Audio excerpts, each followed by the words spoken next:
All right, what's happening, everybody? There's a lot of people talking about this driver's license, exposing the fraud. And I'll tell you, back in 2015 when I woke up, I learned a lot about this stuff. I'm one of the few people, and actually, I'm one of the few teachers out there that actually down these rabbit holes. I went down every one of them. And today, this is for entertainment purposes only. It's not meant to hurt his feelings or anybody else's feelings for that matter, but it's meant to bring real truth. So what I did was I put some of this stuff into my AI to see what does it say about all this. I mean, officially. That way, you're not getting my opinion. You're getting legitimate third party. It's really looking in all this stuff. But let's look at this driver's license fraud thing. And this is why I teach this class. This class is a really important class because how we interact with officers will determine, in a lot of cases, your freedom. It can really come down to that. It can really come down to your safety. It can come down to a lot of things. But let's go ahead and roll this thing and look at this driver's license fraud deal. Some problems. And one of the problems is the misconception of what a driver's license is and what it's used for. The fraud of a driver's license is not in your interest. We want to expose the fraud of the driver's license. Most of you scientists already know the nature of it, but we want to make sure that the people get the nature of what this is all about. When they gave you that driver's license, it was to incorporate you as a corporate person, was not an instrument for identification. Now, it must be understood, and this is redundant to many of you, but for those who do not know, a driver's license is an instrument that has its origin in the Excise Tax Act, 1909. What it deals Okay, I'm bored. And you can't tell me something is a fraud when just about everybody in America's got one. So what this requires is some explanation. So let's break this down. A driver's license. He said it's given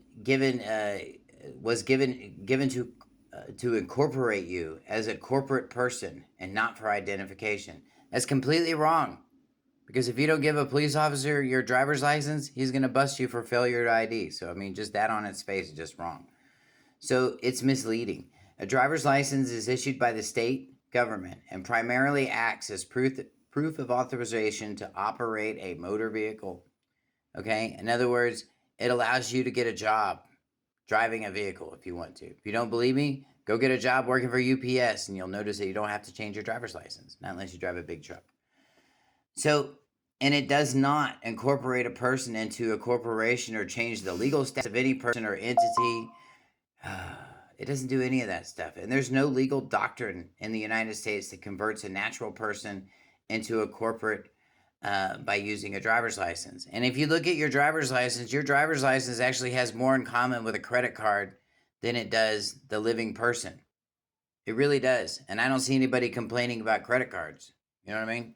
Think about it. It's got a number, got a strip on the back, got an expiration date, and your signature. I don't see this guy crying about his signature on his credit card. Oh, he's converted me. Not when he wants to go buy something. Yeah.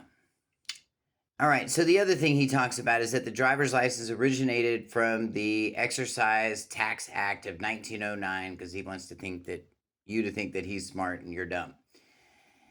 And relate to commercial goods and services. This is completely incorrect, and this is completely misquoted. The Excise Tax Act of 1909, it's a U.S. federal tax law that did not create the driver's license, has nothing to do with it.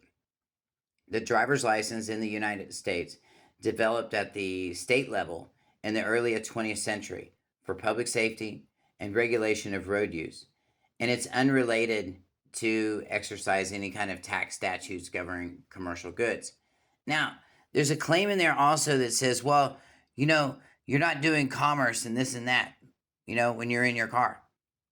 And I'm going to tell you, I disagree with that. Because what happens when you stop at the gas station?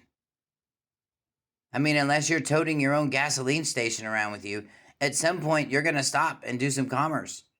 You might even go into the store and buy something too. That's why they sell stuff in there. Let's just stop lying to ourselves, okay? You can't live your life with your blinders on and expect to really, really profit from this situation. Hang tight for the press too, everybody. And if you guys are interested in learning how to do this stuff properly, I teach a really full and entire class on this whole thing. We talk about even going to the max. What happens when you have to do administrative claims? What happens when you have to go after a public official? What happens? Well, I've done it. And in this class, I actually share with you the skills and everything that I've learned in this personal process. But hang tight because we got another video because we're going to finish going through this, man. Be well.